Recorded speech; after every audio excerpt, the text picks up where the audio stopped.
سلام أتابعنا لهم عن فيديوهات نشابيا نسراويت إريتريا نخلهم زلني ملقتي ود بشاشا أستاذ 3 عامات قينات الليل أنا دما حزب تግራይ ኣብ ታሪኽ 3-4 ግዜ ምስ ህዝቢ ኤርትራ ኮይኑ ሰሚሩ ተላፊኑ ጸሚዱ ታሪኽ ሰሪሑ ህዝቢ ኤርትራ ከም ዝፍለጥ ፈታው ስራሕን ፈጣሪ ስራሕን እዩ عفار ቀይሕ ባሕር ዝበሃሉ ድማ ንኤርትራን ምግልባት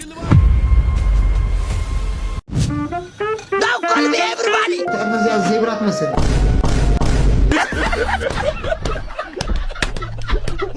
أنحكم سعيم سدورة رأكت قلنا تمحسنكم نجازنا حدش ندحر عليهم ده ما سبسكرايب جار كيت زنقوا لكم لا فيديو تسمع نتيجة نايت أنا حيد بيس سلام أنا يوردل سلام أوني حنن بعلمه سلام يوردل حنتي يونيفرسيتي نيرا اسمرا يونيفرسيتي تبحال نساون تاعتيا من أجباش أنت عندنا ጥያቄ ለምን በትግርኛ ታወራለህ ለምን በአማርኛ አይተወሩም አንተ አንተ በትግርኛ ታወራ ብዙ ኤርትሪን ስለ አማርኛ ሰደይ ሰምኡ በትግርኛ አው ትክክል ነው እኮ ጥሩ አለ ምናምን ክትባህል ነው አንተ ፈለካ እና ደግሞ በትግርኛ አይመልስም በአማርኛ ነው የሚመልስ ምን ታው ሌላ ሰው ያንተ ምን ታንክ ሰምኡ አይ ምን አገባህ አብላለሁ እኔ ደግሞ ያንተ አጀንዳ ሌላ ነው እንደዚህ ተዛርቡ ደለኻ ሌላ ነው አንተ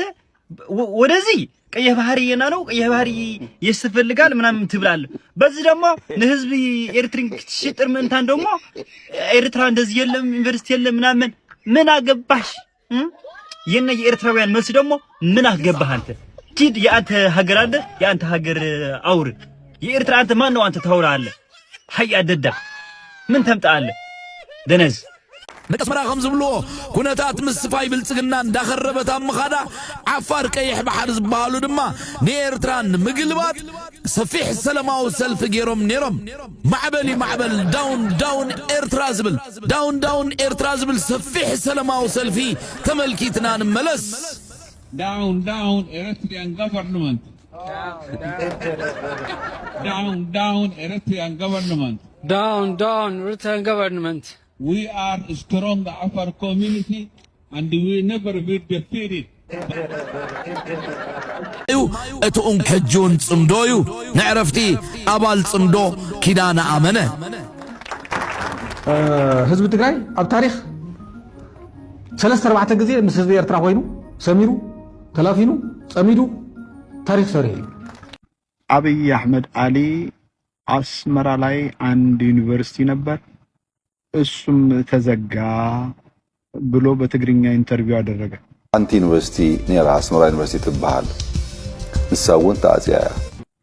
ኢትዮጵያ ውስጥ ደግሞ በጣም ብዙ ዩኒቨርሲቲ አለ ነገር ግን በእነዚህ ዩኒቨርሲቲ ተመረው የወጡ ሰዎች ሳይሆኑ ስልጣን የሚይዙት የት እንደተማሩ የማይታወቁ ከአብይ አህመድ ጀምሮ የአብይ አህመድ ባለስልጣናትን የሚናገሩትን እንግሊዘኛ እንስማና እመለሳለሁ Public school as a social safety net. Sorry? That embraces the program launched in the academic year of 2000 19 school enrollment rate. I like it. Reaching more than 821,000 472 20,000 Thank you very much. Still there is a needy I'm feeling great I like it. I don't to bring our effort together. each other together If we are committed enough. love it never die Thank you very much. እንግዲህ እንደሰማችሁት ነው አስመራ ያለው ዩኒቨርሲቲ ያ የተዘጋው ይበልጣል ወይስ ኢትዮጵያ ያሉት ዩኒቨርሲቲዎች ኢትዮጵያ ውስጥ የሚማሩ የዩኒቨርሲቲ ተማሪዎች በርግጥ በትክክል ጥሩ የሆነ እንግሊዘኛ ብቻም ሳይሆን ጥሩ የሆነ ትምህርትም ሊኖራቸው ይችላል ነገር ግን እነሱ ነው ወይ አገር እየመሩ ያሉት ወይስ ብልጽግና የመሃይም ስብስብ ማለት ፈልጋለሁ ክቡር ቀዳማይ ሚኒስተር ኣብ ዝሓለፉ ዓመታት ኣብ ሰሜን ኢትዮጵያ ኩናት ኣጋጢሙ ነይሩ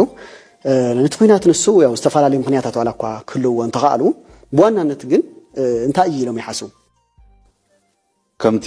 ዝበልካዮ ነቲ ውግእ ዝወገሱ ምክንያታት ብዙሓትን ዝተኣሳሰሩን ክኾኑ ይኽእሉ እዮም እቶም ቀንዲ ጠንቂ ናይ ግጭት ግና ኣብ ሰለስተ ከፊልካ ምርኣይ ይከኣል ቀዳማይ ብወገን ኣብ እዋን ገዛ ይውድብ ነበር ሓይሊ ለውጢ ዘይምቅባልን ኣነ ጥራይ ብዝብል ስምዒት ምውጣርን እዩ ነይሩ በመሰረቱ ከም ዝፍለጥ ሕወሓት ናብ መሬት ክውርድ ብዘይክእል ብሉይ ክለሳ ሓሳብ ዝተኣሰረ ውድብ እዩ ንህዝቢ ጥራይ ዘይኮነስ ንህልውኑ ኣብ ሓደጋ ዝእቱ ስጉምቲ ዓይኑ ዓሚቱ እዩ ዝወስድ ንህዝቢ ጥራይ ኣይኮነን ንባሉ እውን ኣብ ሓደጋ ዝእቱ ስጉምቲ ብዙሓት ግዜ ከም ዝወስድ ይፍለጥ እዚ ድማ ናይ ጥዕና ዘለዎ ፖለቲካዊ ውድብ ባህርያት ኣይኮነን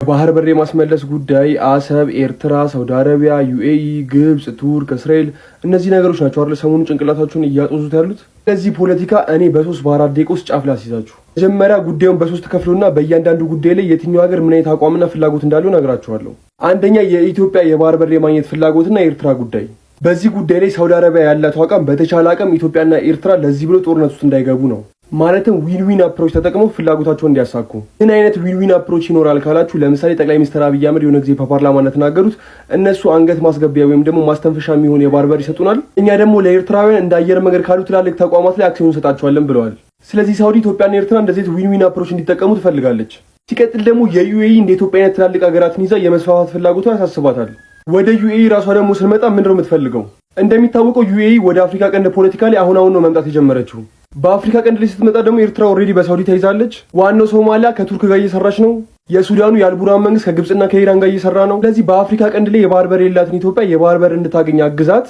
በአፍሪካ ቀንድና በቀይ ባህር ፖለቲካ ላይ ተጽዕኖ መፍጠር ትፈልጋለች ወደ ግብጽ ስንመጣ ደግሞ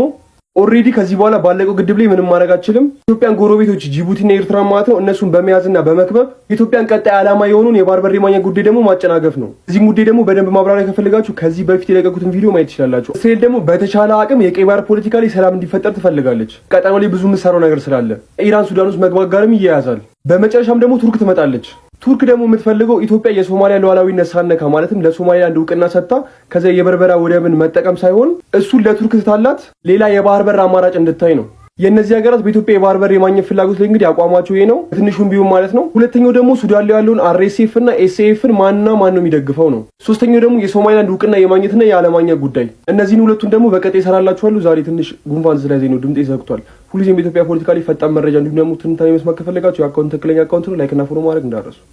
ሰራዊት ኤርትራ እዚ ሰሜን ስለስተጠቀ ነቲ አጋጣሚ ተጠቂሙ ናብ ትግራይ ምእታው ይፍለጥ መንግስት ኣብቲ እዋን ግዳማዊ ሓይሊ ክከላኸል ኣብ ዝኽእልሉ ኩነታት ኣይነበረን ሓይልና ወሰን እዩ ምስ ሕወሓት ኣብ ውግእ ኢና ዝነበርና እቲ ግዳማዊ ሓይል ምክልካል ኣይንክእል ነርና ስለዚ ኮነ ሰራዊት ኤርትራ ኣብ ትግራይ ኣትዩ ከበርቲ ገበናት ፈጺሙ ትካላት ዘሪፉን ዓንዩን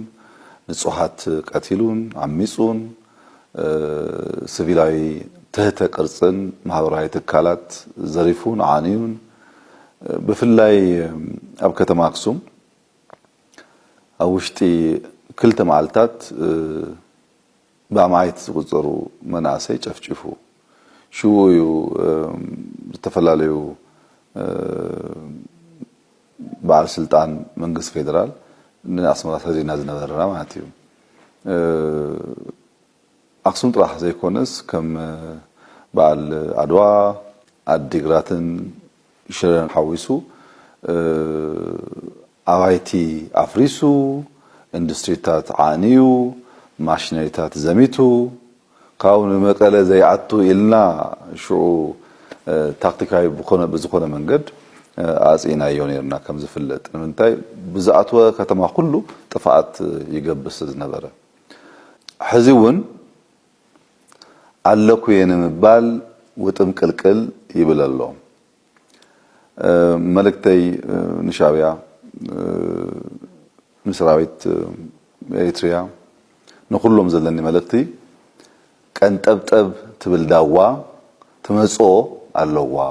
ጥራይ ክብሎም ዝፈቱ البشاشة ناي كوينات مناورا خقبر مسراخو زغول حجغا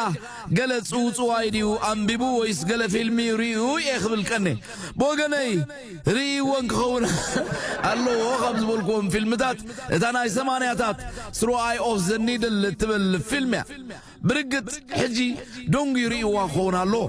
مشام ود بشاشة ناتو زبال حسابات يبلون انديو قل خم مزحفتي قل دما خب سبات تزارب وقالات نامنازع كم ناتو مسيلي زمدر اتا ناي دوكتريت ديغرون بمد نقار كم زرخبا امنا يقدم حجي بروساتين اهو قراو تكال بمتكاس قل يتسألكم نيره حجي دما نزا اي اوف ذا نيدل تبل فيلم قدري وغينو نا فيلم زغرب مناورا خقبر كنيو ابتا فيلم توم سر جرمن زنبورو حيلتات بباكوت تسرح نفرتي ابقول قول بمزرقح نصلاتهم كدناغرو خمس فوتونو زر خفال الله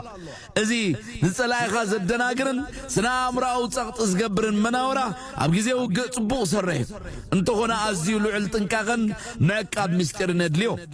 كم بعل جيتاچو ردان صادقان رئيس برچقن زامسلو دبلوون دچبطوون زي فلطو تاتي حيسكا زخونا يكونن اما غرت زيت عايش البشاشة دما نزي اريو كوموز مساسل دراما يسرح زلو انتو هنا هيكونن ناي شعبي ناي سلا محاور نترى حلاف مقدون كحبو زي كرش طاراي خوينو علامة زوت تهدراو من قصقاس ناي سلا امرو خوينات المقباري التارجيت دما حزب تقراي نايلو ما غنى محبراو مراخبيتات زعبان تريناو اب تقراي دبنا خويناتان صلالي خمزلو زهددي ود بشاشة نزي ايزدلي علامو نهزب تقراي من نواصن من بركاخن سلازغونه كلن سقومتاتو نزين زملكتا باجيتي عطو بررا نفرتي جمرن يقوارصن بانكتات ገንዘብ ይخلكل عداغا يناوصن كل يا اخي صادقانن سامورا يونسن قفلاي مكاين منقساقس حزب تግራይ ججيو مستلما حوحات ندرادر كتبل يا بزبلو مسرت مخاينن مدافعن كغوارت لبوط فيو زقن فطرتسي اثيوبيا بسبت مرح الله كتبل تشجر كيندرغارتن مخانادو ايبرهن كم زفلت حزب تግራይ بكبيد كوينات سلصنحه كم ناي كوينات تراوما ايوصن زبل مدمدم تايزلو بوغن عشل بشاشة سلازي حوحن تلكايو خجوجيو بزنما جينا كوينات كي تجمره ايدو خبيو زبل وطني حنصيت زلو زعشل حزب تግራይ بخمس قبابا بتحت قصصرون تاتيو بوبيل ما نابكال حزبتات اثيوبيا انا حيالي زبل ملእኽትን متحللافي تخلق علامه انت خوينو لدما بتهديدن هو وتادراو منقسقاسن ابقرنا افريقيا زحيه لمسيلو خرب بغويتوتو ممرح تواهيبو والله غزاي ودب نبر هواحت ግን ابناي قدم 50 عمت دهور كلس حساب تشكلوا كنبر صنيو قاو قرب እንኳን ኮምፕሮማይዝ ምግባር ተዳራይ ነበረን ናይ 19 ክፍለ ዘበን ቡሊ ኮሚስታር ተሐሳሰባ ነኪሱ አይለቀቀን የለው በሐጽሩ ምስ ዝመተ ሐሳብ زي سر حساب نهزبنا ربع زي بلو حساب نبالون زي تكم حساب دما كم قرديد تطابقو تعرفو نتيوان نمسل زبله حيل لوتي كندي صلاي غيرو باغا كتفوقا حقينو تي نحري لوت زفطرو حيل غنا زي قرطم عاره مخانو امسكيرو ساتهم بقليل دليتهم كغبرو كم زقلو حاسبهم نيروم مت ايتقالتن ስለዚህ ሆነ መስስቲ ሃይሎቲ ካብ መስራህ ኮይናት ወግ ጥፋዓት መሪጾም ሰሜን መስተጠቀን እቲ ዝተረፈ ሃይሊና በኤርትራ መሳንሰበን ሻቢያን ህዝብ ኤርትራን ንሰራዊትና ዝገበሮ ደገፍ ዝናዓድዩ እቲ ዝተገበረ ደጋፍ በመንታይ ምክንያት ይተገይሩ ዝብል ንጎን ይገዲፍና ስለቲ አዎንታዊ አስተዋጽኦ አብዋኑ አመስኪናይና ዝነበርና እዚ ፍሉጥዩ በአደባባይ ዝገበርናዮ ስለዝኾነ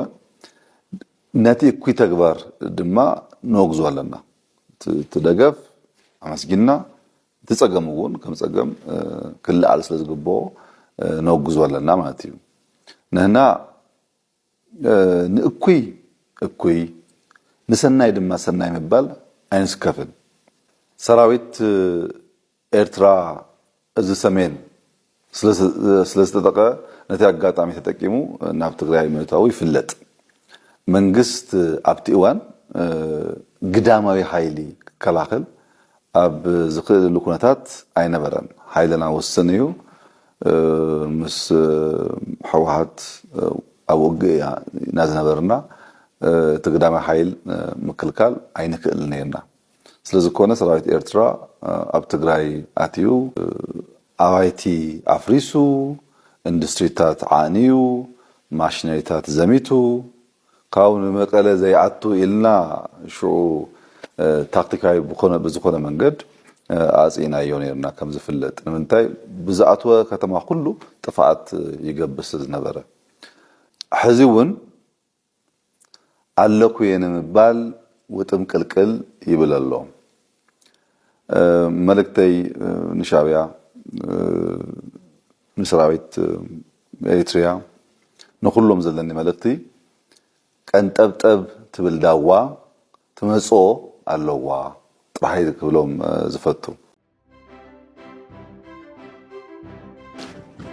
ታደርብለክ ደሪ ዞም ድበልክ ንመጻይ ሰኽት ቀርለ ይተኸለ ጽራ ሐሳብ ዝተኸፈል ኩሉ ዘይክእሎ ነገር የለን እንዴት ዝበጽሕ ዋጋ መቀየሪ ኣዝዩ ክቡር ንሱ ድማ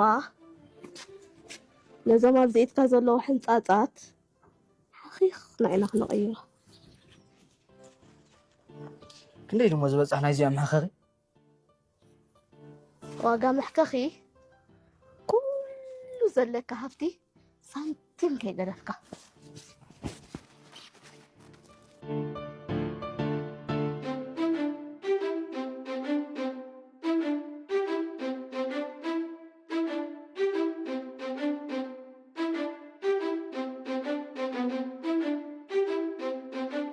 هم አጋጣሚ ኮይኑ እዚ ትግራይ ኣብ ዘይወሎ ከቢድ ዋጋ ይከፊሉ ከምቲ ላሕሚ ሓዊ ወሊዳ ከይተለሕሶ ሓዊ ኮይኑዋ ከይተሓልጎ ድማ ውላድ ኮይኑዋ ዝበሃል ብሰንኪት ጥሩፍ ጸርለውጥ ኃይሊ ህዝቢ ዘይደል ዋጋ ከፊሉ ብሓፂሩ እቲ ሓደ መሰረታዊ ምክንያት እዚዩ ክበሃል ይከኣል እቲ ካላይ ቁልፍ ምክንያት ድማ ምስራይ ሓዳስ ኢትዮጵያ ዝተኣሳሰረ እዩ እቲ ጥሩፍ ኃይሊ መጻኢቲ ኢትዮጵያ ኣብ ኩነተ ምትፍናንን ምጥርጣርን ክትነብር እዩ ሰሪሑ ኩሉ ሻ ኢትዮጵያ ጸደፈት ጠፍያ ፈረሰት ኣይትነብርን እናተባሐለት ኣብ ዘይተዛዘመ ህንጸት ሃገረ መንግስት ክትነብር እዩ ሰሪሑ كم تفلتو كلات بسم فري هايلي وتدري عقمي فترن كفاتتا غيرو كم طروف هايل متن دما نحايلتات ጸጥታ መሳሪ ጭቆና غيرو ይጥቆም ነይሩ ስለዝኮነ ተስፋ ነጻነት ከቀሕም غيرو በአበሻው ኢትዮጵያ ተስፋ ክህሉ ይክእል ዝብል እምነት ተሸርሽው ጠፊው ክባሃል ይክእል أشل بشاشة شعبيا خمزة يملسلون إغنور خمزة خطوط ونفلتي سلام انتاي دا مليون جيزي الزاربان لون تلكم اتتارجيت نير تراي كونن دك حوابوي ناب هزبي إثيوبياي ود بشاشة نزبي إثيوبيا مزارب أجندا يزو موزلو أستات سلست عمتات كوينات الليل أنا دما كوينات يلني له كوينات دما أي تقبرن أتي كينات هالو زبل بزي قبر زربا تراي مسكونة بالزربا أفو ما يزمل قلق إليت إثيوبيا ما أصدقائي نزع عسب كنتالنا إلو حتت بحريا ونير عسب زربا تراي كوينا مسترفت حجي مصوع كبل جمير له دهريو دهلاك كبلي دهريو نابورت سودان سواكين النابلة سويز كانال بزيو بوبي بوبي الغاتفي قديم الكومن ميديانا إثيوبيا دما مصوع خبلاين إذن هاي مصوع أرأستين 3 عامات كتصانا حنا يخالي وخابز بالحسابي زمنشو كمتي بعصب نزبي إثيوبيا زت ممو حجر ما بمصوع خصمو يوطنم 3 عامات كتصنحو يقولوا دي ما يقولون جن كالا أرستيو عشل بشاشة بإرترا قرم مزاني يخوين زلو كمتي دك اسمراز بلو زلو دما تزانيو بمدرة عشل بشاشان أبو منغستو هايل ماريامن ما شما هنيتا የትግራይ ወንበዴዎችና የኤርትራ ወንበዴዎች ባቋቋሙ ባካሄዱት ያለፈው ጉባኤያቸው አጥፍቶ መጥፋት ነው ብለዋል። ይጥፉ ወይስ እንጥፋ ነው ጥያቄው ለዚህ ህዝብና ለዚህ ፓርቲ የሚያቀርበው። ይሄ አደገኛ ፎርስ ነው፣ በፍጥነት መጥፋት አለበት። جي نخلهم قدسات إرتراويان انتقارون كمل سلم أبي أحمد نيرترا ترقا قاملوا على ونتانا مدفر كوينات أوجو اللاي أزدما نيرترا لو على ونتان محلاون رأسانا يمكل خالن ملوء مسلي هبا لزغنه اوه صمدو نابزل على بركو تهدراو متحق غاز كسقر يخئلن فرقان بايزوي يبل تخستينون ترغبه بايزوي نسراوي تقراي كاب دبر برهان زمول سيلن حجي ازي نايتي مارتين بلاوتس تنبيو قلبات زد صمدو قامبل وي سياساتات صمدوي لو من بصركم بسرات زبطات إيرتران تقراين ناستات 3 عامتات كسمعة هنكو زبلا بسرات انه بسراتي بوقعي بعلي شعبيان ويانن تعارقومن زحلفيا كليلهم تعارقوا من فرقان اتم كلتا غربا بتنا حد حدوم زقاربو احوات ودبات نخباسو حوخاتهم مستباسو دما نخي عرقو كسرحو صنح اكلات دما كساب دمستفو يبولو حجي او شعبيان ويانن تعارقوا من فرقان زترفه ابقبراو مدرخ خير راخبنا يبلغهم ومع السلامه اوت نحفاش